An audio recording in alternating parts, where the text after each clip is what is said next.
All right, dude. We are live. Back on the YouTube. Who do we got here? Dr. Lance Brooks. Sound pretentious saying that, but It's true. And where are we at right now? we're at Total Performance Sports in Malden, Massachusetts. And this place, we're watching. How old do you think that guy's? Like, we're watching a 50-year-old bench 370 over there. So we are in No spot. No, yeah, 0 spots. Just ripping. He just ripped 315 like it was an absolute warm up. So we are in the mecca of strength here in Boston. We are gonna rip some snatches and some ollie and some cleans today, and then probably end up with some fancy bar squats. They got some cool bars here. You said you have a pretty good background in the ollies, but it's been a bit. That's generous, but yeah, it's been probably solid seven solid years since I've done any snatches or cleans or jerks, but back then that's basically all I was doing back then. So I do have a background in it, but and you said you were ripping 6 days a week, so you had the same addiction that is catching me currently. Every day was squat day. Dude, yeah. What was the end of that journey? Was it like getting married, having kids? What was Oh no, it was really when I started getting more serious and involved in research. I stopped having the time to be able to keep up with it. Yeah. That's not, bro. I'm like that. I'm looking at the end of my journey. I'm like, bro, when does this stop? Because right now I just keep adding more stuff to my Olympic lifting journey. But you mentioned doing some research. Yeah, you're a professor. You want to tell people a little bit about your background and what you're doing currently? Sure. Yeah. So I have a PhD in applied physiology and biomechanics. Basically, the core interest in my research is at the mechanical and physiological bases of human performance, locomotion in particular. And so a lot of my research efforts have involved working with elite athletes, sprinters, top-level sprinters. So I have a lot of Olympians coming through the lab and in my sort of traveling sprint lab for outdoor sprint testing. So predominantly interested in really the elite level of sprint performers. Hell yeah. And what do you like when you're doing some of this research stuff? What are you looking at when you're looking at these elite level guys? Like similarities, differences, like things that make them outliers? Like what are you trying to find when you're looking at these research studies? So I guess the primary motivation for my interest in these topics is I really am wanting to look at the limits of human performance and the limits of human potential. And there's no better way to do that than by looking at the most proficient in a particular skill. So if we're talking about sprinters, or what makes the fastest people fast, what makes the best accelerators, you want to get the best of the best. You want to get the people who are the best at that skill, who actually are the better accelerators. And then you're basically measuring all kinds of mechanical variables. So we do, the ground reaction forces, the stuff that really, dictates and governs the motion in the center of mass. It's how effectively are you applying force into the ground to support body weight and also accelerate yourself in the direction that you're intending to go. And then also the performance outcomes themselves. So whether we're looking at sprint times or similar. Oh yeah. And when you're looking at these elite level athletes, are you seeing more similarities between the top of the top? Or are you seeing like more differences between the top and like the middle class person? Like what have you been finding that makes the elite?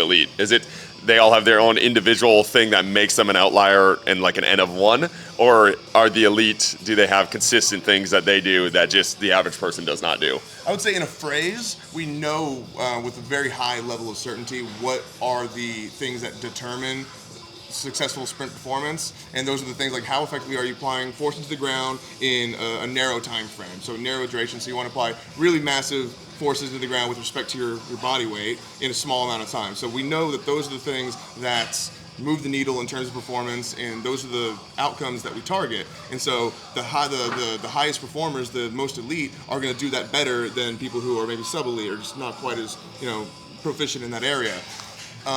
We also find that applying those high forces in the short durations, there's many ways to skin that cat. So you find all kinds of different movement strategies to do that to get to that end. Yep, that's super cool. Oh yeah. All right, we'll talk more about it as we snatch and get after it. But we're gonna put this barbell in our hand and get ripping. Let's go. You were doing a ton of ollies before. What was like your warm up process for the snatch? Do you have anything fancy or fun? So nothing fancy, but I usually would go through kind of a snatch progression. Yeah. Where I would kind of start at the top. So I'd hold the bar, I'd kind of get up on my triple extension. I'd hold the bar, snatch grip, up kind of by the chin, and just sort of like work on that turnover really quick. Yep. And then I'd progressively move backwards in the movement. So then I would start it at the hips and then go through that process again, and then eventually work my way down to the floor. Okay. One time going through that progression, I was up here, so I had the bar going through my initial warm up. I just showed up to the gym, so I'm holding it up here by my chin, and I'm going through the progression. Almost like a suicide snatch. Kind of. Like, yep. And what I did was, I don't know what happened. It was somewhere in the progression, I went through and boom, bashed myself in the nose, and there was blood everywhere.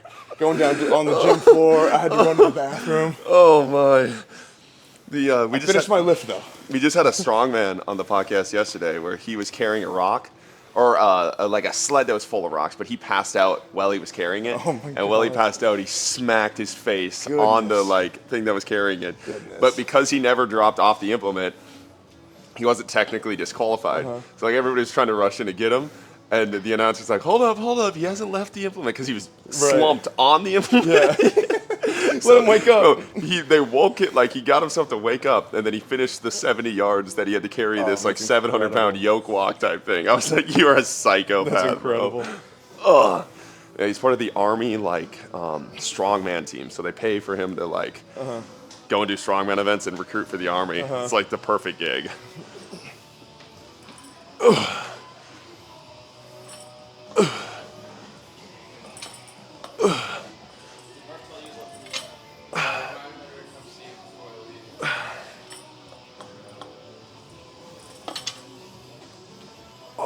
You have any interest in competing in any of the open meets? Well, since I can't jerk worth a damn, not really. Oh. I'm just trying to snatch 315, clean 405. If I can do those two things. You get really excited about getting your cleans up. You forget that you whatever you clean, you're gonna have to split press. jerk. Yeah.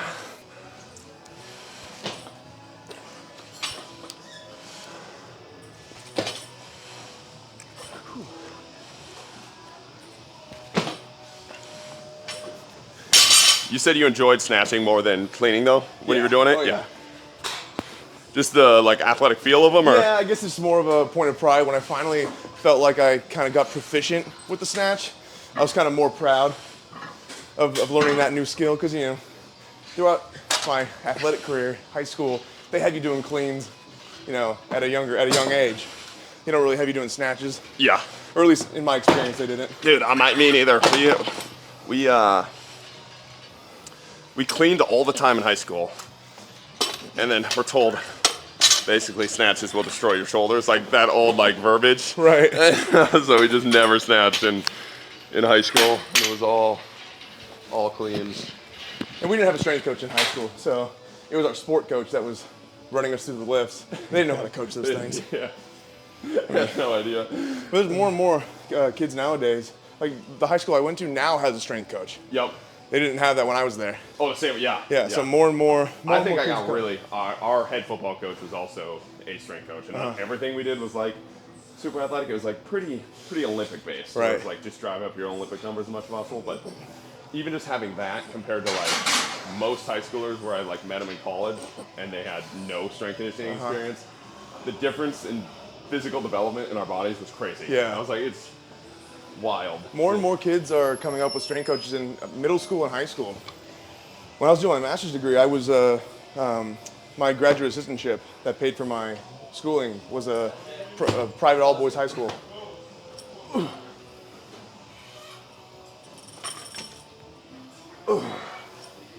When you were snatching before, what was your sticking point? The thing that was the struggle?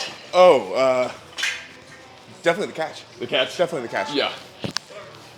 But also really it's the turnover too. It's being quick to get under the bar. Yeah. Especially when the weights get heavy. Dude, you can yank the bar up into the air, way up here. But you gotta turn around real quick. Yeah. There's a point where if the weight's light enough and you try to get under the bar, you're still able to kind of pull the bar up a little bit. But when the weights get too heavy, when they get heavy enough, it's really all you going under the bar. It's such a difference in once I reach a certain percentage point of how the snatch looks, bro. It's like an instant I cannot just meathead this anymore. Right.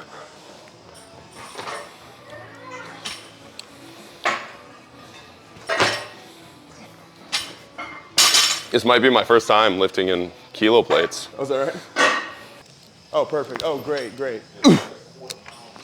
Oh, perfect. those small increments matter when you get the weights up there. Oh yeah. I don't think I've ever seen a 1 pound plate. That's pretty dope. Yeah. Okay, I have. Oh, ew.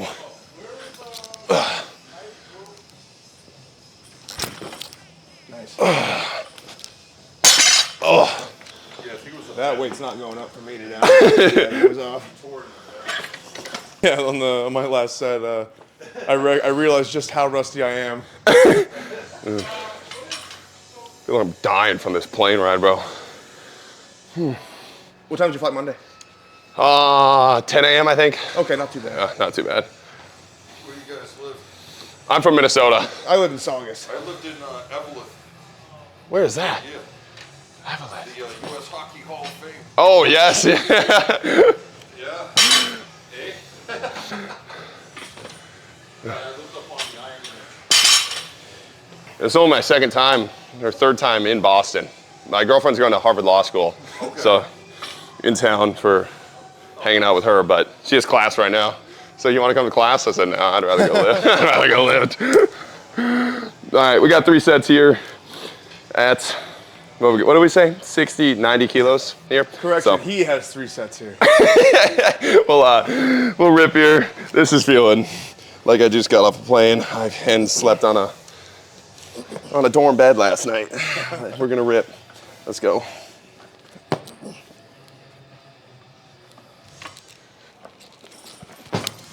Oh, ew.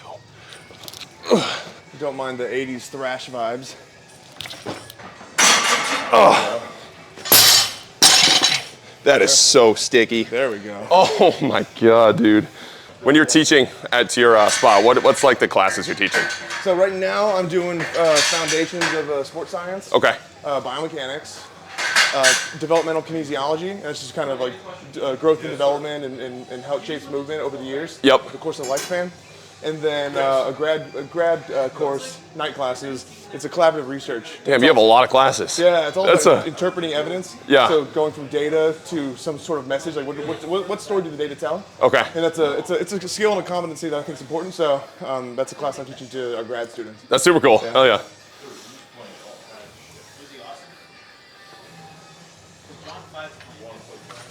Nice.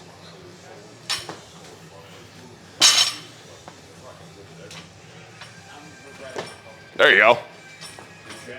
The second one was clean. Yeah. Yeah, get a lot closer. How are you applying any of that like elite sprint research to your classes, or like trying to get them interested in any of that type of stuff? Oh, definitely. Or like how you balancing those two things out? Well, you know, it's I have to remember that my interest is not necessarily going to be the interest of all my students, but the students that I teach come predominantly from first generation college student backgrounds. Okay. So they're getting their first exposure to these science concepts from me in a lot of times. Okay, that's kind of cool though. Yeah, so I kind of get to help expose them to new things that they don't know. Yeah. And so Even just like the scientific method, you're like, Right. Yeah, that's cool. Right. I offer them sort of my perspective to kind of teach them a way of thinking. Yeah. And then offer them all these avenues. Say I didn't choose this path, but I have many friends who have. Yeah. So right now in my foundations course, because they're mostly freshmen, the unit that we're working on, we have an exam coming up, is all about professionalism and career paths. Okay. So I'm giving them, you can go into research, you can be a sports scientist, personal trainer, strength coach, physical therapy, PA, occupational therapy, just, give them a wide swath of, allied health fields that they can get into. Yep. So even though they're not all things that they're things that I didn't go into, I try to offer them. The gauntlet of Yeah. things, yeah. All right, let's make this look a little less poopy.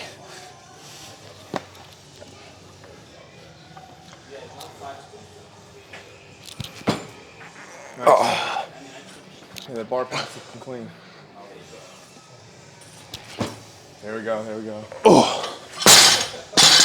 Oh my God, dude. Oh, nice, dude. It's like riding a bike. Yeah.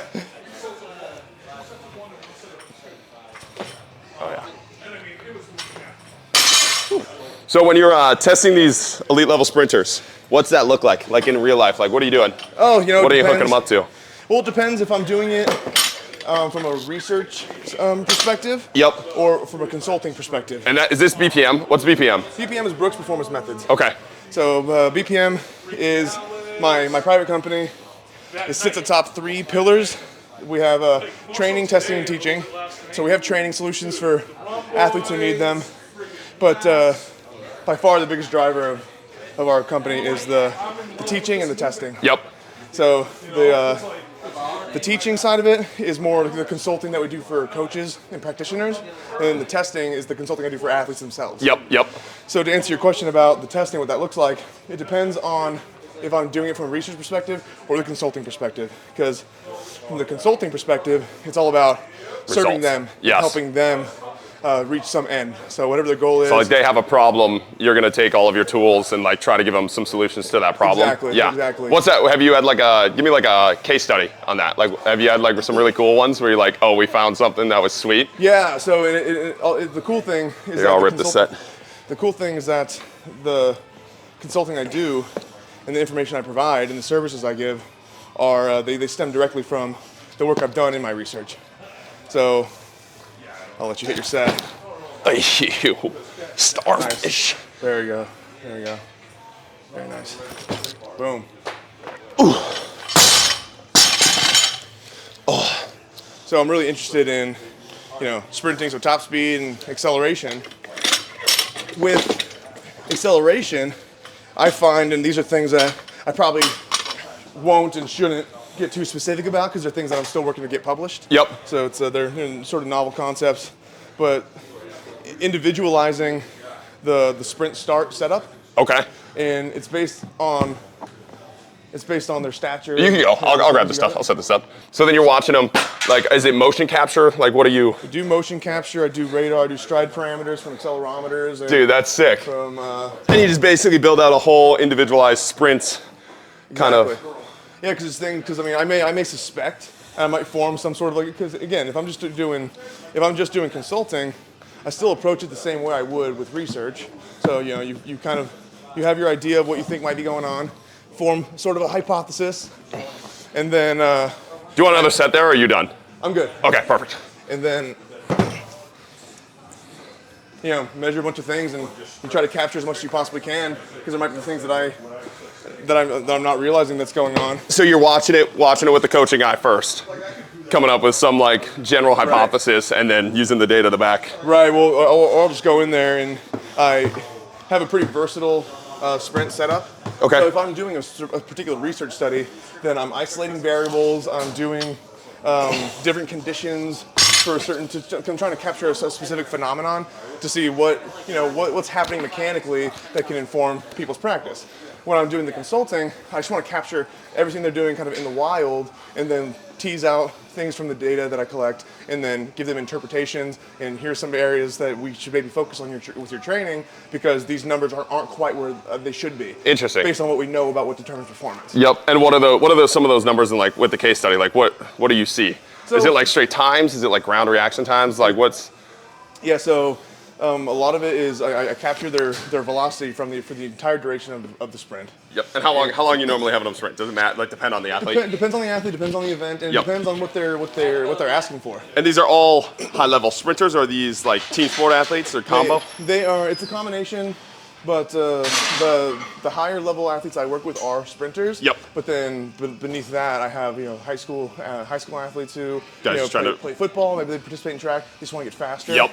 So the ask that I get from each athlete is a little bit different. Yeah. I mean, with developmental athletes, there's a lot more that they should be working on that you can you capture the data, you give them numbers that make sense to them. So that way when you see them again, you can compare and contrast. Here's where you were last time, and after the feedback I gave you, here's where you are now. Yep. And then we kind of have that working relationship. With a guy who, just medaled in Tokyo and in Paris, it's a little bit different. So I put him through similar protocol, but then the next time I see him, it might be the same protocol as before, or we might be honing in on a very specific thing. So for example, I have an elite guy medaled in gold and silver in Tokyo, gold and silver in Paris. So he's a Bro, what's this guy's times? high level, What's high he level like? guy. He's a 400 guy. Okay. He's sub 45.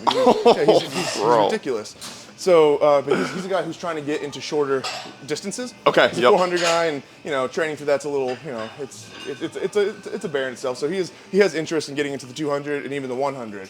So we're focusing really on making his early acceleration more effective. Yeah. Because those 400 guys, they might be decent accelerators, but that's not really Their skill. Yeah, that's not going to be the thing that's going to determine whether they're the best 400 guy in the world, right? It's, there's many other factors there. With the 100, even the 200 to a lesser extent, it's a completely different dynamic. Yeah. So we're honing in on individualizing his block start setup, and when you operate on the assumptions that the practitioners generally do, the conventional wisdom, you have front block is 2 foot lengths from the line, and then the back block is 1 foot length. Yep. It's sort of that's not going to work for everybody, So then there the has to be motion, another- is that, so you're looking at the motion capture and then seeing, okay, like this should be the steps that you take, or do you play around with it? Like how is that, So like what's that look like in real life? I'm interested in that. That's kind of cool. So without giving too much detail, because this is an active line of inquiry where I'm trying to get these data published, Yep. is I don't believe respectfully that the conventional wisdom of Is the right way? of the basing a percentage of your leg length or doing the foot technique of walking it back from the line. I don't think that's going to be the best way to determine what everyone's ideal block setup is, Okay. or even like a 40 yard dash, right? Yeah. The way you space your feet apart is it's going to have a huge impact on your early acceleration, because there's swing dynamics that take place, and you have to have enough time to push on the ground, but not too much time. Yeah, especially in the 40, where that first 5 steps, like, dude, people Right. get paid millions of dollars for those first 5 steps, Right, which right. is crazy. Right, and so in my view, sort of like part of my hypothesis, without digging too deep, is that it's going to be dependent on body size, but not necessarily the length of your leg. I think there's other anthropometric factors that are going to affect what your optimal spacing is going to be, Yeah. and it's going to vary from athlete to athlete. Well, so. you mentioned at the beginning how each, like, the set data, the print, like the data pieces that you're looking for are similar, but how people get to those data points is different. Exactly. Like that's kind of a cool little puzzle piece to Exactly. solve, especially with all the data that you're getting Oh from yeah, that stuff. That's pretty cool. And it's a lot of fun, and this is the career path within the field that I chose because I just love it. Yeah. And so it's kind of my journey was somebody who was I started as a personal trainer. I started as a personal trainer as somebody who was a collegiate athlete who didn't have a strength coach. We didn't have a strength coach at my college, so when I learned that strength conditioning was a thing, I was Real like, thing. that is the coolest thing ever. Yeah. That's a job. Yeah. It's like a personal trainer for athletes. And so, me, first generation college student, I didn't know what those pathways were necessarily. So I thought, okay, the thing that makes the most sense is I'll just go get a personal training cert. So I, for the rest of my undergraduate career, I worked as a personal trainer, kind of like pay some of my bills, that kind of thing, and then kind of get exposure into like that fitness scene as a professional. Yep. And then did a couple of collegiate strength and conditioning internships. Those were a lot of fun, very rewarding. But as the deeper I got into the weeds and the topics, I'm like, wait, there's actually a lot of science here. Yeah. Because you have all these textbooks, and you realize where this information is coming from. People are doing studies. People are like, these are scientists doing this stuff, and they're being cited in these textbooks. I want to be one of those guys. Yeah. I want to be the person who contributes information that winds up in a textbook for people to read later. Yeah. And kind of be on that frontier of knowledge, right? So that was what really drove me. So then that's when I decided, okay, I want to be a strength coach and a researcher. Yeah. And then so I started pursuing the research path. Got really hooked on that, really interested, and that's kind of when my my weightlifting journey, as I mentioned earlier, It's sort of the end. Yeah. I was like, kind of, okay, I want to really focus on this. So like my time resource was waning. So Dude, you're telling me I'm spending fucking 2 hours a day hitting ollies. We're gonna hit 3 heavy sets of cleans here. We'll keep yapping about some of the other stuff, but we got some cool legitimate blocks this time. So this will be kind of fun to kind of rip off these. But 3 heavy sets of clean. yeah, they're stocked here.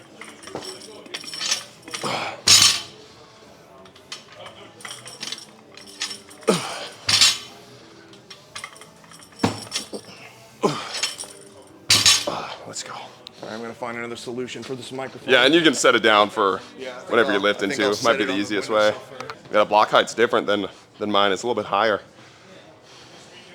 Got to get going quick.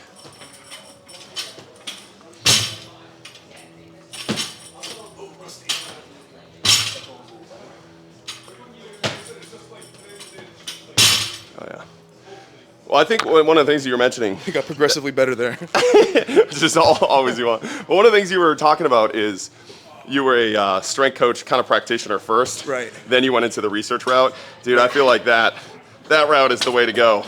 Like, keeps you from, I think, getting lost in some of the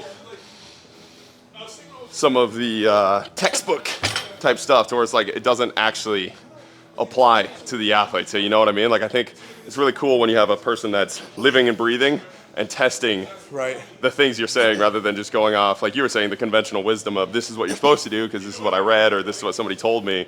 Now you're like, I'm living and breathing this and I have the data to kind of back up Right. all of these things. What's your balance there when you're doing that with the athletes? So Well, the thing is so as an undergrad, a lot of it came from getting involved in research as an undergrad during my bachelor's degree experience. But I was doing private sector coaching. So that was nice and kind of, I got to do both at the same time.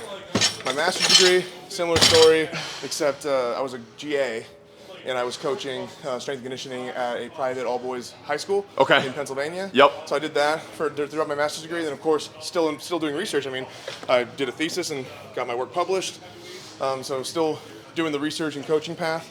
But then once you start a PhD program, it's a little different. Yeah. Especially if you're doing a PhD in a physical lab and not just swiping a credit card and getting an online degree. You're not able to. You're just not really able to focus as much in that sort of applied space. So during my PhD experience, I stopped coaching essentially. Okay.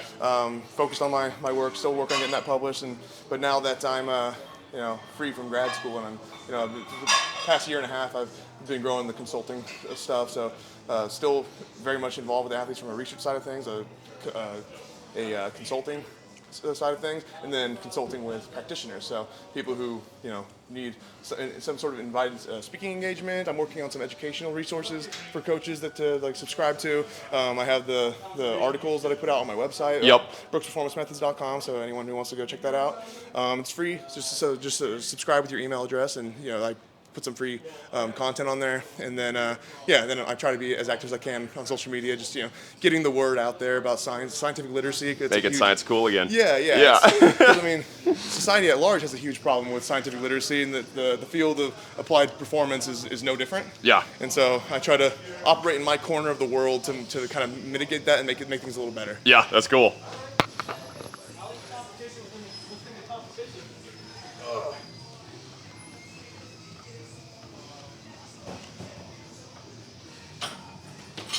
Nice, dude. Hell yeah. Dude, this bar's feeling heavy today, not gonna lie. That's the one thing I kind of get pissed at myself with the ollies. Going to different gyms, I get part of it's the travel, but my skill of the ollies isn't high enough yet to where when there's small variables of a different bar or something like that, or different height, I'm not as adaptable as I would like. You know what I mean? Right. Just my skill is not that high, so I get honed into my home bar and my home setup, and then I go to a different bar and just get absolutely wrecked, and it makes me so mad. Dude. This might be an interesting segue. I want to get your thoughts. Is with your experience, are you self-taught on the Olympic lifts? Yeah. Okay. Yeah. I was the same way, but the learning curve, the skill component. I mean, the strength component alone is that's a whole another topic. But the sheer skill component of learning a complex lift like this. How does that shape your opinion on whether the people who worship the Olympic lifts for field sport athletes, team sport athletes? What are your thoughts on that? Well, I just made a post on this yesterday where it's I really think there's a massive difference between 90 plus ollies, 90% plus ollies versus a 60, 85% ollie. I think 60 to 85% ollie, you can get a ton of really, really good, high quality power rep work done that doesn't wreck the athlete and doesn't do it. But every Olympic lifting coach that I know that's working with field athletes, they lose sight of they're working with field athletes and just kind of it's driving that number up. And for me personally, it's when I just started the ollies and was self-teaching, as I was getting stronger, my on-field performance was mirroring the ollies. Right. It was a pretty one-to-one direction. I was this is sick.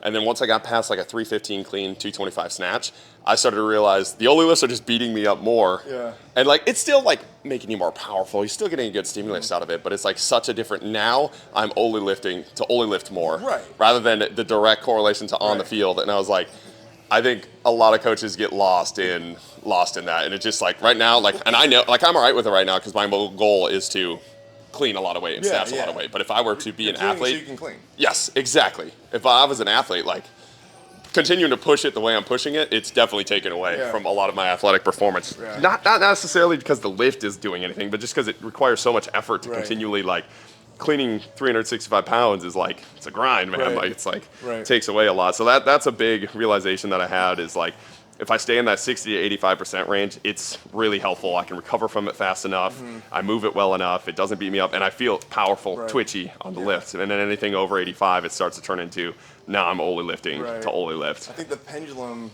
keeps swinging back and forth. And we started, there's this Olympic lift worship in the team sports, right? And then it swings the other way, and people say, Olympic lifts, they're not the way to go.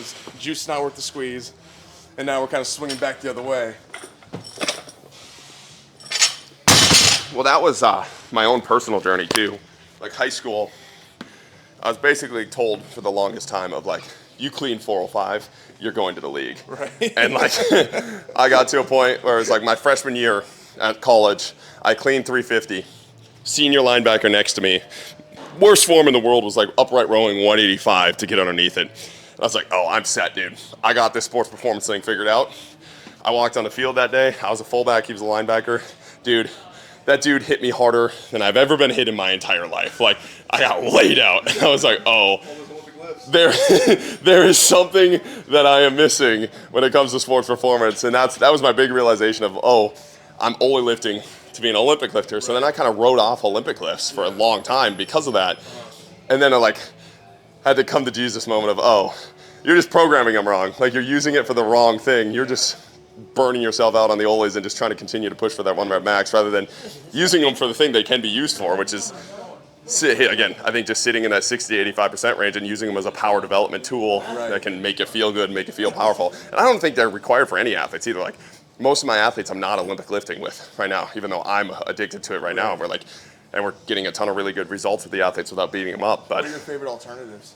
I love like a lot of heavy weighted jumps, then regular like jumps like plyometrics off of that, and then because that's one thing that I really do like about the Olympic lifts is like the contact prep stuff. Like, that's one thing I've noticed a ton, like my neck, my traps, but lifting weights in some of the strongman type ways, like even just basic searchers, like something as simple as that, just exposing athletes to a variety of different movement patterns in loaded ways, really helpful for that stuff. And then I like a lot of the drop catch stuff too, like drop catch squats, drop catch bench has been really some cool things that I think can easily implement with athletes without having them have to learn the ollies. And I'm not saying having to learn the ollies is the worst thing in the world. I think athletes should be able to do them, but yeah, that's my addiction to Olympic lifts is pretty much my personal addiction. When I'm coaching athletes, typically I'm not having them do them unless they really want to do them. Yeah, I feel like the people who are going to end up watching this are going to see me doing cleans, and you're going to be like, well, maybe you wouldn't have that opinion if you were better at them.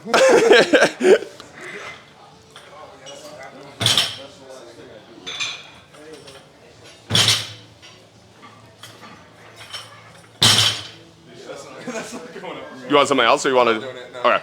No, it's okay. Can I throw green? I'm gonna go greens, yellow. I'll just keep going until I drop. My more recent athletic endeavors have been a lot of jiu-jitsu and. Okay. Yeah. So. How's that been? Oh, good. I haven't gotten into the jiu-jitsu game yet. Oh, you'll get there. Yeah, I know. I'm gonna get I was a wrestler in high school, so our high school was a massive wrestling high school. Yeah, one of the. One of the things is like. I'm not able to get there as often as I'd like to. Just I'm working on it, right? I'm working on getting my schedule in order to try to get there more often. But I've done it off and on for the last few years. I stopped doing it when I first tried it because I moved. So it was like COVID, so a lot of the gyms were closed. So I moved from Pennsylvania to Dallas, so I had to switch gyms. And then I stopped doing it again after I got back into it because my gym closed. Really? Yeah. Somebody. One of the guys I was doing it with, who's a member, he got carjacked in the parking lot. He got carjacked in the parking lot, and they shot at him. And yeah, so they closed that location like a month later. Oh God, dude, that's So I'm moving up here with my wife. Now I've started going to a Going to a spot here? yeah. Yep, So yep. I've been doing that. What since belts are you? March. Oh, I'm still a novice. I got 3 stripes, but I'm still white. Okay, white belt. Yeah. Yeah, I've never been to, we just started up training, like we started with that. He's a head jiu-jitsu trainer and kickboxing coach at their jiu-jitsu like gym, dojo. And he brings a lot of their jiu-jitsu guys over, but it's cool. super fun working with Cool. those guys, It's a dude. lot of fun. Their movement skills are sweet. Like yeah. it's fun to watch, and just adding a little strength to their game. Yeah, the thing is with jiu-jitsu, strength helps, but it's really like you get guys who are like half your size. If they have better jiu-jitsu, they're gonna wrap you up. Dude, and their tendon and ligament strength is wild. Oh, there we go. Very nice. Yeah, we also work with a bunch of like, not a bunch, but we have like 4 or 5 really high level climbers. And that's one thing, dude, that I watch. It's like the difference in like muscular strength versus like tendon strength. Wild, Yeah. man. Dude, like these guys, their hands, it's Vice grips. vice grips. It is crazy to me. I'm like, oh man. And you think of like, okay, a good sprinter. Like, have you done any like any of the research on like Achilles or like what makes a good sprinter? Like what they're like what makes them poppy? So Anything like that? Like, because I'm always interested. I'm like, dude, I wonder if like the same thing where like good climbers, good jiu-jitsu guys, like their tendons and like their arms and like upper body is crazy. Is it the same with like sprinters when it comes to the Achilles and things like that, where like that's the reason they're so poppy, or what like is that? Yeah, I mean, Like, what makes them different? Because you put them in the gym and usually it's not like a direct. Sometimes it is, but Yeah. usually not like a straight up correlation. The thing about tendons is they allow the body to produce forces and efficiency that you wouldn't be capable of if you were entirely muscle powered. So a lot of the athletic qualities, like the stiffness and the things that allow you to hit the ground with high forces and get off the ground really quickly, comes from passive energy exchange, right? So the muscles themselves are going to operate more or less isometrically when you're in contact with the ground. Yep. So a lot of the energy transfer comes from passive elements. So you're talking tendon, but also the elastic components of the muscle itself. So yeah, I mean the elastic qualities are what allow you to have that sort of. It's kind of sounds paradoxical that being more elastic kind of does make you stiffer. You compress the spring. Yeah, I haven't even really thought about like phrasing it that way. That's kind of a cool way to phrase it. I like that. And that's so like, let's go like, you have a high schooler, college age type male trying to get faster. What's like some things you think they should be doing that like traditionally they're maybe not doing, or that you have seen that you're like, okay, like maybe we should be focusing on a little bit more on these type of things? Well, assuming they are at a sufficient leanness, because if you're carrying around, non-contractile tissue and you're, excess body fat, that's gonna slow you down, because it's gonna hurt the mass specific forces that you apply to the ground, because it's again they're mass specific, so it's a ratio of the force you hit the ground with respect to your body weight. So you want to be lean. So that'd be the first thing, just like high mass specific forces. You can do that by hitting the ground harder or getting lighter. So if you're at sufficient leanness, then you want to focus on your force output. What you're doing with the ground, where the rubber meets the road. And that comes, we can look at that. We can look at stride metrics first. And when you're looking at like, let's say you're looking at force production for a sprinter, do you have any like cool methods? Are you like the plyometric method, the shock? Like what's your method when it's like, because sprinting has such high levels, whereas like the weight room seems like kind of tough to get those levels. Yeah, you know what I mean? It's difficult to take anything from the weight room and have it carry over directly into sprinting. Yeah. Because I mean, you may know that famously Carl Lewis bragged that he never touched a weight. Yep. And he's one of the most elite sprinters of all time, right? He famously bragged that he never touched a weight. Yep. Right. There's another anecdote like Allison Felix. She in high school was not able to deadlift her body weight. I heard that joke. That's she crazy. wasn't able to deadlift her body weight, which is incredible to think about. So it's difficult to take anything from the weight room and have it directly transfer to sprinting. It's all about mimicking those patterns of hitting the ground and getting off the ground really quickly with forces that are high with respect to your body mass. Yep.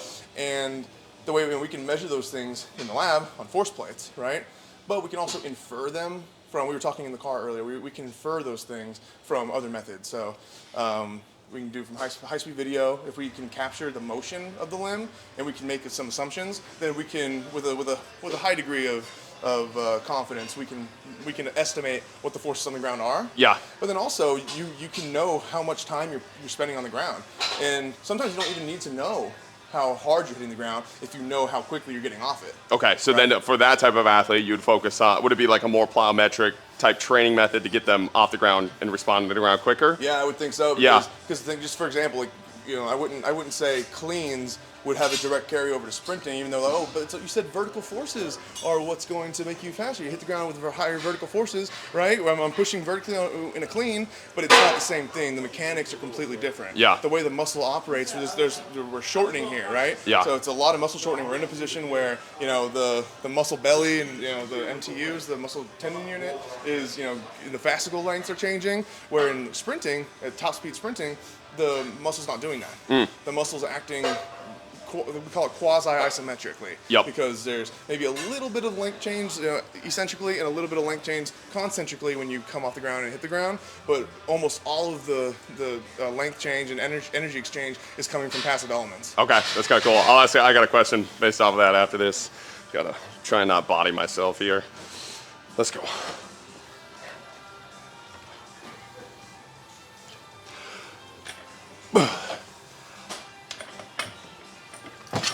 Very nice. So, on that, what's your thought on the big movement towards like overcoming isometrics in the sprint world? Seems like to be kind of the strength coach philosophy to try to mirror some of the things that you're talking about, and it seems like we went, like you were talking about, we went ollies to no ollies to now it's like, okay, now we got to do some overcoming isometrics, and like the wave is all there. I do find that one to be interesting because there's overcoming isometrics, and then what's the other one? There's two that are popular. Like just like a long duration isometric or a different variation? There's the overcoming isometrics, which is like kind of like a mid-thigh pull, those Yep, kind of things. yep. And there's another one where you're not pushing against anything, but you're like holding an implement. Yeah, yep. I forget how they term it, but I do find those interesting because when they hear about the quasi-isometric nature of muscle function during sprinting, they assume that any isometric will do the trick. Yeah. Right? But you have to think about, there's the behavior of the muscle, there's the force, there's the max tension that you're developing, but the part that they miss is duration. Because when you're sprinting and the muscle's acting isometrically, quasi-isometrically, it's doing it for like a fraction of a second. So you're having to accept really high forces in 100 milliseconds. Yep. Or less. If you're an elite. And so you're overcoming isometrics, your mid-thigh pulls, while it's an isometric movement, it's still not mimicking the mechanical demands that are present during sprinting. So then what's the solution to that? So I think you nailed it earlier. I mean, you have plyometrics are, if other than sprinting and more sprint-specific type drills, the closest analog would be other types of plyometrics. Okay. Some loaded isometrics, but no, even loaded isometrics will take you in a direction if you overdo it where you're compromising that timing aspect of the force application. Because it's not always about the magnitude of the forces and the tension. You have to consider the durations and the timing of these forces. This might be an aggressive jump. I just did the math on the kilos. I think this is 350, which would be, it might be. If I can't get this, I'm gonna take it off and hit fives for 2. I was grabbing the next weight that I had. Shit, I have to dive into that. When you're implementing plyometrics with these athletes, anything special? Like, is it certain types of plyometrics that you're using that you like have found like, okay, these have a high carryover, that type of thing? I find that the simple things matter. They tend to matter more. Yeah. People try to get fancy, try to overcomplicate things. They think, a shiny new drill is gonna give them better results, but I find the basics still work. I think focusing on the basics, but also paying close attention to, like I alluded to just a couple of minutes ago, not overdoing it in terms of load. because if you're thinking about, and also not overdoing it in terms of like how many reps, right? Yeah. Because the dose it can make the poison too, right? You want to if you venture into the world of loaded plyometrics, you need to be very careful that you're not overloading because it's going to change the behavior of the muscles. Okay. Right? Because then you're going to be in a space where now you're no longer mimicking the muscle function and the mechanics that you get out of sprinting, and now you're in a completely different territory. And then, so are you microdosing these things like low volume, high intensity type sessions? I'm a big fan of the microdosing. Yeah. Yep. That's kind of cool. And then the other thing I think that gets talked about a lot, I think, and this is the reason that I think strength coaches love weight room stuff, right? When it comes to overcoming pulls or just Olympic lift, whatever. It's very easy to see progressive overload on it, right? And then you get to things when it comes to the field, like a plyometric, where it's like hard for them to be like, okay, what are we getting better? Are we getting worse? How do we move this? Monitor it? How do you monitor it? Yeah, like what's your thought process when it comes to that? So I mean, I think the most obvious and arguably most famous way to quantify stretch shortening cycle function is RSI, right? Yep. That people love RSI. I have beef with RSI. I don't have beef with RSI from the standpoint that I think that it's I'm gonna attempt to rip this. It's useless, or it's not important to try to quantify these things. It's with the way it's quantified. Okay. And I'll let you rip your set, and then we'll talk a little bit more specifically. I'm gonna try that. We're gonna try. We're using kilos. First time using kilos in a while. I just realized what I put on this bar, and it's going to take a decent set here for this weight to go up. But if this doesn't work, we'll hit a couple drop sets. So I just got to hit 3 heavies today. Let's go. Come on.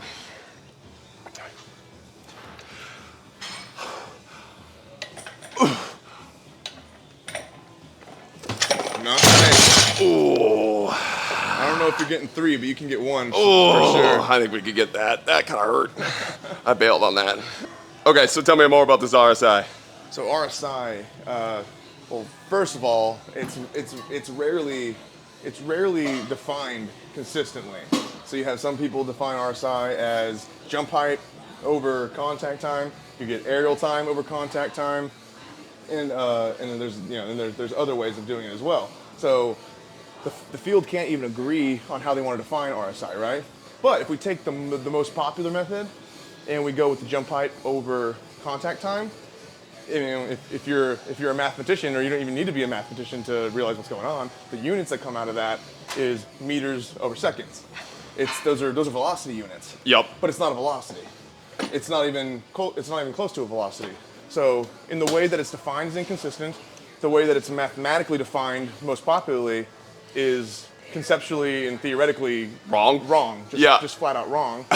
And also RSI will it'll just disproportionately favor shorter duration jumps. That was the other question I had too, because Will Rattel has talked about this, how like if you don't set strict standards with the RSI, you can gamify it. Yeah, absolutely. Like you either just go really, really quickly off the ground, or just like longer ground contact time, just go super high in the air and try to get something like that. So it's an issue that I've actually been taking on and tackling, is there needs to be a replacement for RSI that is both conceptually and theoretically, mathematically correct and rigorous, but also doesn't suffer from those same shortcomings where you favor disproportionately short jump durations. Yep. Right? Is that putting a constraint on the drill itself, or is it changing? That could be a workaround. Yeah. But again, you're working with humans, right? You're working with all this movement variability that you can't possibly capture with putting strict guidelines on a testing protocol. Yeah. So what you need is you need to fix the math itself. Okay. So it's an issue I'm taking on, and we're working on developing a replacement for RSI that doesn't have those same shortcomings. What's the initial thought processes on it? You got any? I do actually have a working manuscript. It's one of those things where I'm gonna on the edge. I'm gonna tread in air on the side of not revealing too much. Because it's one of those things when you have novel work that's being done, you want to make sure that it gets published with your name on it before somebody grabs it and goes with it. Yep. Right. Yeah, don't be stealing his shit, guys. Come on. All right, let's see if we can rip this up. It moved better than I thought it was going to move. Yeah, no. It was 310 to 350. That was a big jump for me. And it moved better than I thought. If we get this up, that's a pretty good day. Yeah, I think you can get 1 for sure. Yeah, I don't know about 3. 3 is a set, but I'm counting at 308 as a heavy set. This would be a heavy set, and then we'll see. We'll see what happens. Come on, you little coward. Nice. Oh, that's so close. That might be a no-go today. You were on it. Oh, all right. You want to squat for a little bit? All right. Now we're just gonna rip squats until we gotta go. 4 sets of 2. I think I'm supposed to go at like 375, 380 today. So okay. Start hitting warm-up sets. I'm gonna switch this one out for this one because they have different thicknesses, and that is giving me anxiety. That's how you know you're a researcher right there. That's funny. This bar is wild too. This is a thick ass squat bar. What in the world is this thing? Oh yeah, that's a big boy.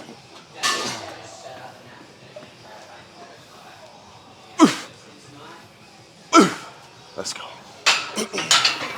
All right, one thing I've been geeking out on, like haven't fully done it myself yet, but been reading some books on some velocity-based training. What's your thoughts on the weight room and the velocity-based training side of things? I think let me hit this warm-up set.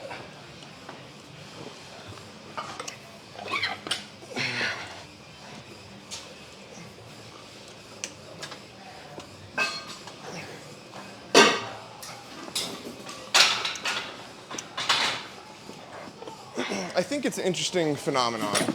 I think it's largely overhyped.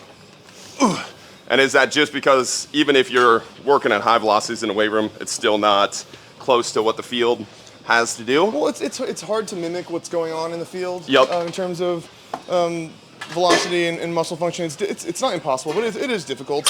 So I'll admit that you know, inherently in any training there's going to be limitations because it's never going to be, you know, perfect carryover, perfect transfer in every sense, right? But the overhype that, in my opinion, comes from velocity-based training. I think those were just on the ground. Were they? Okay. I think. Yeah, I think you're right. Is my number one problem with it is the surfing the curve phenomenon. Yeah, yeah, dude, that's been the buzzword recently. Yeah, surfing the. I'll yank the bar out if you just hold those weights there. Gotcha. Yeah, the whole surfing the curve phenomenon, because you got people who's like, oh, you want to hit every. And for those who maybe aren't familiar with what we're just talking about, is surfing the force velocity curve, right? And the force velocity curve basically is the intrinsic relationship between tension and shortening velocity in muscle. And you get people who try to apply that to whole body movement, not considering that the whole body doesn't function the same way the muscles do. And the force velocity relationship it's a lab-based phenomenon with isolated muscle. Yep. Right? And so, you know, you still have the load movement velocity relationship. So I mean, you're not going to move heavy things as fast as lighter things, right? That's just kind of common sense. It's more of a linear relationship, but they sort of attribute this force velocity thing of muscle to whole body movement, and they say, okay, this exercise is going to give you, a better, it's going to put you on this side of the curve, and then this exercise is going to put you on this side of the curve. Like sprinting is often the one that's like way over there. You have mid-thigh pulls on one side, right? Yep. So like no velocity, but high force, right? And they say, and then sprinting is high velocity and, you know, low force, which is complete and utter nonsense because the forces you get in sprinting and the tension that the muscles produce during sprinting, there's like arguably little to no muscle shortening. Yep. So if there's no muscle shortening, there's not going to be any velocity, right? No shortening velocity. And the forces are extremely high. So you have people attributing certain movements and exercises to different portions of the force velocity curve, the load movement velocity curve, that is completely nonsensical, and then they're informing their training on this, and it's completely flawed, and it's kind of nonsensical. Why do you think that is? I think. Do you think that's like just somebody said it when they were making it and everybody just ran with it, or like what's the? I think somebody popularized it in training vernacular. It sounded sciencey and shiny, and people bought into it, and it's endemic now. But it's a fight that I continue to fight.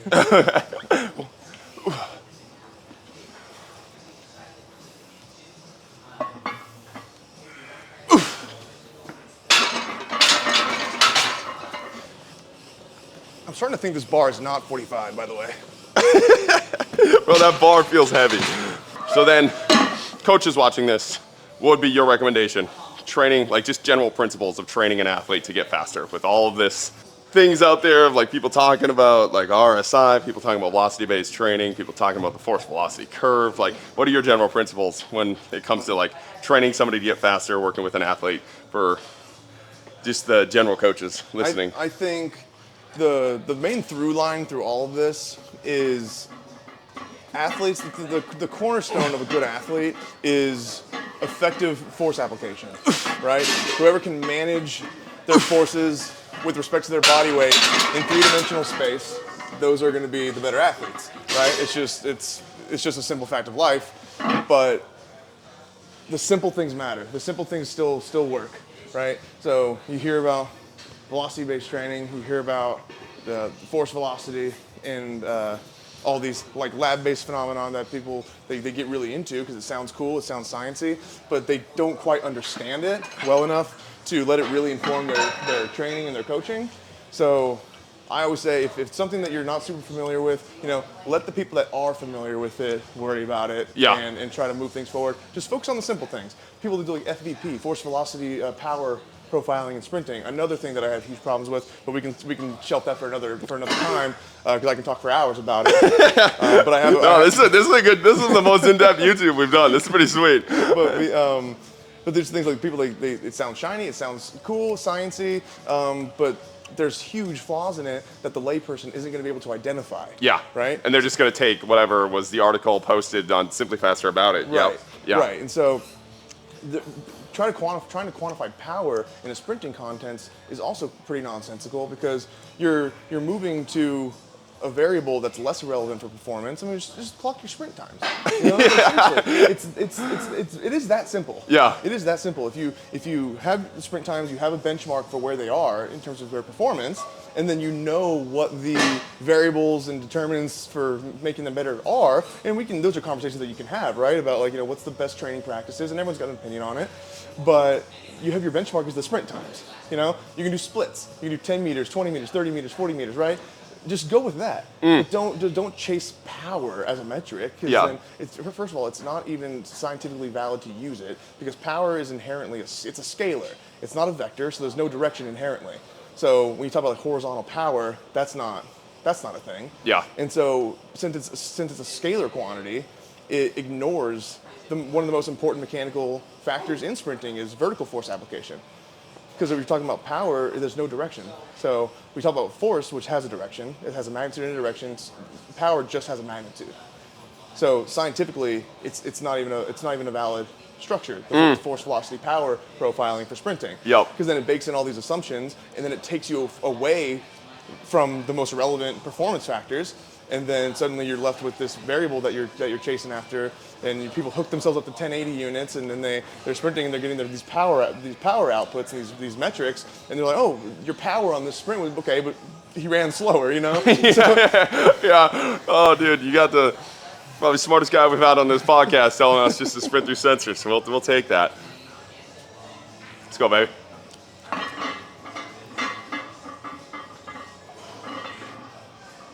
Oh, yeah, dude. Dude, I know it's a 55-pound bar, but this thing feels like a 95-pound bar. Oh, I know. This thing feels stiff. I'm going to throw a 25 on and hit for 4 sets here quick. Okay, I'll try to do some singles on this. Yeah. Whatever you need to do. I'm not quite as beefy as my man Austin over here.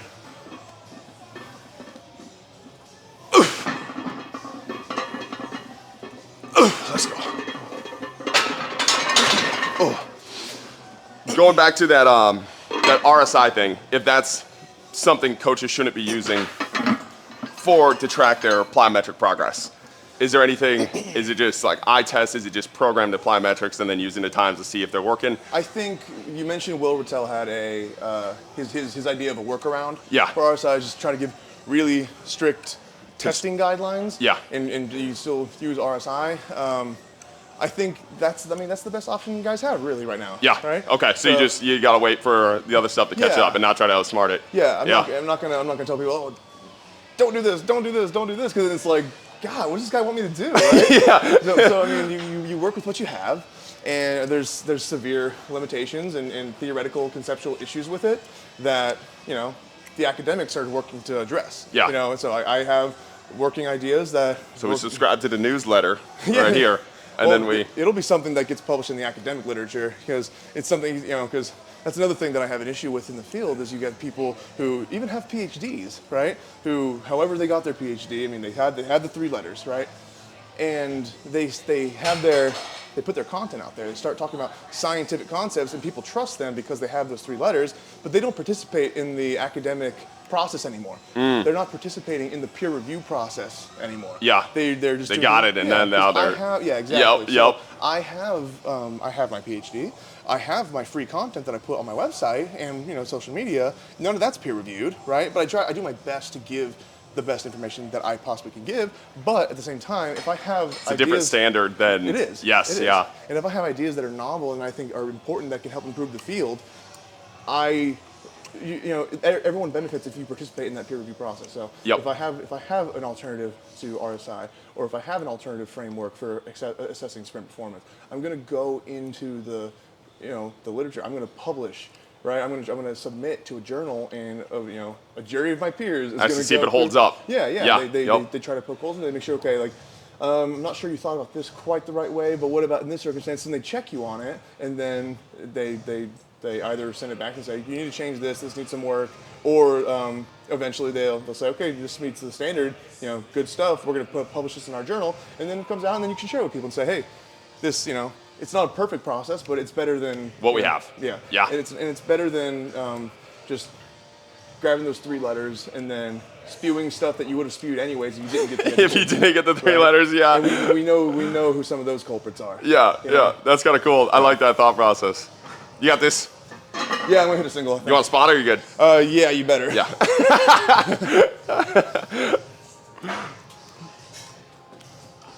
Here we go, babe.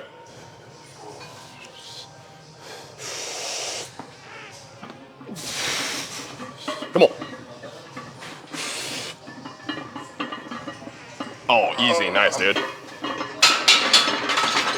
Might have been a Seedman squat. We'll take it. Take it. Optimal, baby. 90-90.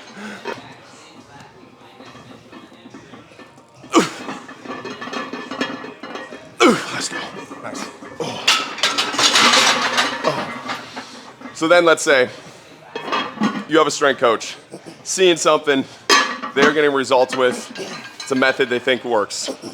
They're not an academic. What would be your approach to like somebody like that of putting out that content? Just put it out and be like, hey, this is what's working for me, and don't try to make crazy claims about it. Is that kind of the thought process? Because the whole like approach where people are talking about how like the textbook's 5 years behind what's happening in real life or the novel ideas. Like what's your kind of thought process or principles around that? Yeah, I think that should be the standard. Is if you have training practices that you believe have given you good results, and maybe they have, then yeah, you can share what your methods are.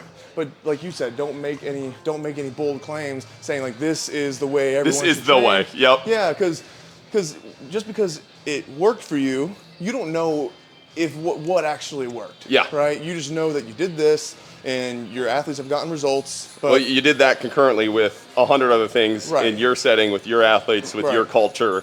Like, Right. because that's like the thing. I mean, I talk about this all the time. It's like you have the perfect principle. If you have a coach that doesn't know how to build, let's say, intent around that training method, versus a coach that has, I mean, you see it all the time. Like coaches with a bad program in quotations, like. But they are really good motivators, right? They can get an athlete fired up to go run through a wall. Right. Those athletes are high-powered enough to be able to get good results off of that, despite of the training program, Right. just because they have belief in what it, like you're just a really good salesman at, Right. and that's a good part of coaching. Yeah. But I feel like a lot of coaches confuse that with I'm a really good motivator. I'm a really good person that can get intent out of my athletes, and they're just Ferraris. Yep. But it's not because of my program and methods. It's because of this aspect, Yeah. which shouldn't be like. If you can just admit that and then be like, okay, now I'm going to go work on these methods, then you can get even better results, Totally. right? Like, I don't think you should throw out being a good motivator as that's like a bad thing. Totally. Like, but because that's a skill set to have too. But I think a lot of people conflate those two things. you do, and correlation is not causation, Yeah. right? So, and one thing I want to kind of piggyback on what you just said is like, there's a lot of people who share the sentiment. They say the field is ahead of the science, right? So you shouldn't wait for the science to catch up with what we already know in the field. It's like, that's not even, I don't even agree with that sentiment. Because just because there's not a specific study that looked at the specific thing that you're talking about with your athletes, like, oh, what's the difference between doing this training technique versus not doing this training technique? You know what I mean? Like sled pulls versus, just because there's not a specific study to answer a specific question you have doesn't mean that the first principles aren't there. Yeah. That they're not there to understand how movement function works. Like how do the physics and the biology relate to each other? What is the mechanical and physiological basis of movement in general? So then once you master what's, you can't think outside the box unless you know what's in the box. Yeah. You have to master what's in the box before you can start getting creative with, some of your solutions, because you're just kind of throwing anything at, shit at the wall and seeing what sticks. Yeah. You know what I mean? So again, yeah, maybe you're doing something in practice that you think is effective, and you can't find a study specifically about it. But if somebody knows the mechanics, knows the physiology, and knows how they relate to each other to form morphology and movement function, right?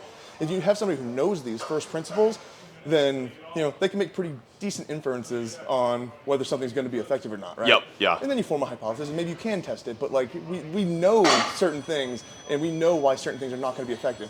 I'll use an example. I know if you just look at mechanics that the little shake weight running handheld devices are not going to make you faster. Yeah. We know this, and I think you know exactly what I'm talking about, right? A little whack method. Yeah, that's not going to make you faster. Yeah. And we don't need to do a study with the shake weights to know that they're ineffective. If we know the mechanics and we know the physiology, we just know. Yeah. Right? So some things are just genuinely not worth studying. I don't need to study. Astrophysicists, they don't need to do a study to figure out what cheese the moon's made out of. It's not made out of. Yeah, right? That's a good one. I like that. Set number 2 here. Yeah, this may be my finale. Let's do it. Not having pins is making me nervous too. Bro, I was thinking the same thing. This bar feels so sketchy. We're doing cowboy lifts here. Here we go. That's not coming back up if it goes down. That's not coming back up. Did we add you didn't need to do a study on that. Yeah, no, you didn't need to do a study. No. Can I throw a 10 on? Of course, yeah.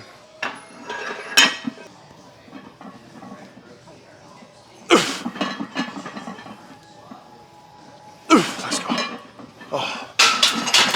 Had to warm the legs up a little bit. The spine is what's feeling tough. I'm going to go 4 or 5 for my last one. Cool. Then I'll be... Oh, I guess it won't really be 4 or 5. Oh, yeah. What, 4:15? 4:15? Yeah. Do you have a consult, or what's that, 3? What do you got at 3? Oh, it's my collaborators are meeting. We're working on a paper. Okay. Yeah. This one's it's a fun one, but it's a little less relevant to anything that we're talking about. It's a little further removed from the applied space than what I usually do. Okay. It's isolated muscle in rats. Ooh, okay. Yeah, so for the last year I was doing surgeries on rats. Really? And isolating hind limb muscles and doing what are called work loops. Okay. And work loops are basically cyclical contractions one after another. So we doing surgery, isolate the sciatic nerve so we can attach a nerve cuff. So we can basically take control of the nerve, and then I control the leg. So the animal's asleep, I'm controlling the sciatic nerve and cutting it away, so then now I stimulate and I get control of the leg. Then you isolate with the rat plantaris, it's a hind limb muscle in rats, and cut the distal tendon, tie it to a servo motor that we also control, and then we can stimulate and get contractions against the work loop, against the motor, and do work loops. So it's like repeated contractions, and we do them at various stimulation levels. So maximal, submaximal, and different frequencies. Okay. Different speeds and oscillation frequencies. Yep. Of the muscle. And what we're trying to figure out is what effect does the portion of muscle that's not turned on have on work output. Interesting. So we think that during submaximal contractions, when you're not using all of the muscle, so size principle, right? So maximal contractions, you're using all the muscle fibers you have in a muscle, right? Yep. On submaximal, you're only using the smaller motor units and the weaker ones, right? Until the demand becomes to where you need to use more muscle, right? Yep. It's just Would that be something like sprinting, the arms and sprinting? or like submaximal contraction is. there, or It is. It's kind of or like just lifting a lighter weight? it's kind of like lifting lighter weight. Okay. So like if you squatted the bar when we were warming up, you weren't using all the musculature you have to do that movement. Yep. Now that you're at 415, you're going to use a lot more of your musculature until I don't know what your max is, but if you got to your max, you'd be using all of your motor units, right? Yep. And that's just a function of the neuromuscular system. It's a graded sort of recruitment pattern that matches the demand of your task. Okay. So for submaximal contractions, a significant portion of the muscle is not being used. Okay. Right. So during the contraction, only part of it is activated to do the contraction. The rest of it is kind of like along for the ride. Okay. It's inactive. Yep. And we think that inactive mass is going to add an inertial component that's going to decrease work output overall. Interesting. Okay, that's kind of cool. Yeah, and so then is the thought process there, if you bring up the maximal, everything becomes submaximal and then it's more efficient, or what's the kind of thought process on? the thinking is that maximal contractions where you're using all the muscle motor units within the muscle belly. Yep. When you're recruiting them all, they're all contributing to the contraction, and so none of it is passive or inactive, and so work output is it's going to be maximized. But is that ever actually the case, like in real life, where you're actually using all of them? You know how like like a lot of athletes are like, let's say the sprinter, where they're like they can't deadlift their body weight.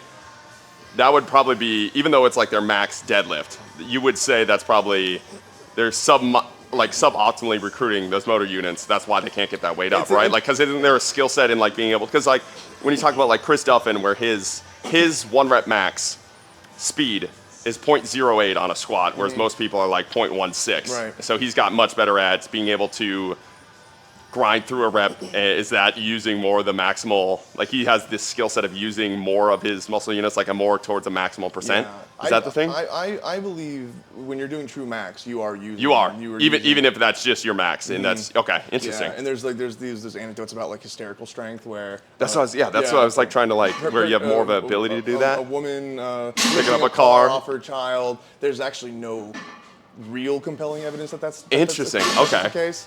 So what's the case like? Let's say like adrenaline, like when you're getting fired up and you can lift more when you're fired up. What's happening there? Yeah, so adrenaline is basically epinephrine. Yep. So you have adrenaline or noradrenaline. It's epinephrine or norepinephrine, and it's a sympathetic nervous system response, and so it contributes to the maximum recruitment, right? Yep. So you do a warm up, you get yourself psyched and get yourself amped, then you're eventually going to it just increases the capacity of your muscles to carry more load. So I mean that's why you do a warm up, right? Yeah. You're not your first set. You're not gonna come in here and do 415 on your first set. Yeah. You need to get that sympathetic nervous system response going, so you get the epinephrine, norepinephrine. So you think even in training, even if it's not like a high stim thing, you're still getting to your maximal that day. Yeah. Okay. Yeah. Interesting. So your warm up set. If you came in here and try to do 415 on your first set, it's probably not going to go so well. It's going to get crushed. But you're using all the muscle mass that you have to try to do it, right? But if you want to increase that ceiling, you got to do your full warm up. Yeah. You got to do your full warm up. You got to get the adrenaline, like you said, the epinephrine, norepinephrine going, so that it increases the ceiling of the force output that you're able to do. Yep. Okay, that's pretty sweet. Yeah. But dissecting some rats, that's kind of cool. Yeah. that's And the motivation behind that study is we're basically trying to feed some empirical data into muscle modeling. So for muscle modeling that predicts muscle forces in like rehab settings. Okay. So activities of daily living. It's really, we're trying to get empirical data to feed to models to make them better. That's kind of cool. All right, let's rip this set. Get out of here. Let's go. Woo.